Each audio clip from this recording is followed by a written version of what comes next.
Where is control actually located at 30? And what happens when we stop looking for it in our career trajectory? You wake up at 30 and feel behind. Not broke, not failing, just behind. Someone from high school sold a company. Someone else moved to a better city. You scroll and feel your chest tighten. You tell yourself it should not matter, but it does. Your career feels like a scoreboard, and you do not know the rules. You worked hard, you stayed late, you said yes when you were tired.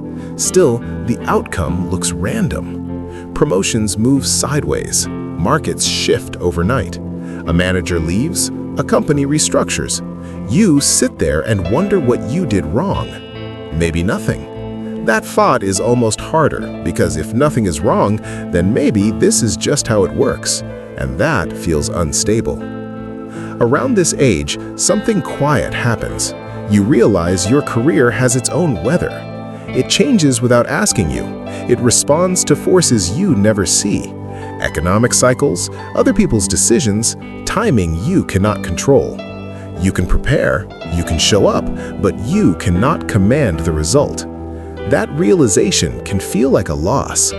You thought effort guaranteed direction. It does not. Effort shapes you. It does not always shape the market. There is a difference there. Most of your anxiety comes from mixing them up. You treat career trajectory as personal proof. If it rises, you feel worthy. If it stalls, you feel small. But trajectory lives outside your skin. Character lives inside it. Trajectory depends on systems. Character depends on choices. One can be delayed, the other is practiced daily. When a project fails, you cannot control the outcome. You can control how you speak about it. When you are overlooked, you cannot control the decision. You can control whether bitterness takes root.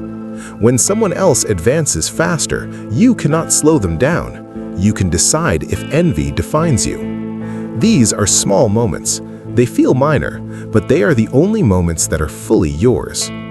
Career is negotiated. Character is chosen. That distinction feels subtle. It is not. If you measure yourself by outcomes alone, you will always feel unstable. Outcomes move, standards move, industries disappear, titles lose meaning. But the way you handle pressure leaves a mark. The way you treat people when you feel threatened matters. The way you respond to uncertainty shapes your days. You may not control whether you become a director. You can control whether you become reliable. You may not control your salary band. You can control whether you keep your word. That sounds simple. It is not easy, because the world rewards visible success. Character is mostly invisible. It doesn't trend. It doesn't announce itself. It accumulates quietly. At 30, the anxiety often comes from chasing control in the wrong place. You try to manage every external variable. You update your resume again. You rehearse conversations in your head. You compare yourself to friends at dinner. And still, the future feels slippery. What if the calmer question is different? Not, how do I control my career? But, who am I becoming while it unfolds? That question does not remove ambition, it just relocates your center. You still apply, you still negotiate, you still aim higher, but your worth stops swinging with every quarterly review. When your identity rests only on trajectory, you feel fragile. When it rests on character, you feel grounded. Grounded does not mean passive, it means steady. You can be disappointed and still intact. You can be ambitious and still patient. You can want more without hating where you stand. Midlife anxiety is often mislabeled. It's not always fear of aging, it's fear of drifting without control. But control was never where you thought it was. It was never in market trends. It was never in other people's opinions. It was never in perfect timing. It has always been in your response. That's smaller than you hoped and more powerful than you assumed. At some point, you stop arguing with reality. Careers rise and fall. Companies merge and dissolve. Opportunities appear late. Sometimes they never appear.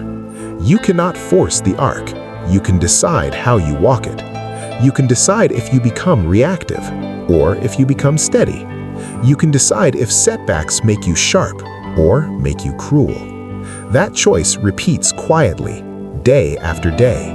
No one applauds it, no one posts about it, but it shapes your life more than any title. 30 is not a deadline, it's a mirror. It shows you what you chase and what you neglect. You may not control where your career points. You control the kind of person standing there. In the end, that's the only part that stays. Everything else moves. That part is yours. Maybe sit with this for a moment. As your career keeps unfolding, notice what still feels within reach. Not the title, not the timing, just the way you carry yourself through it.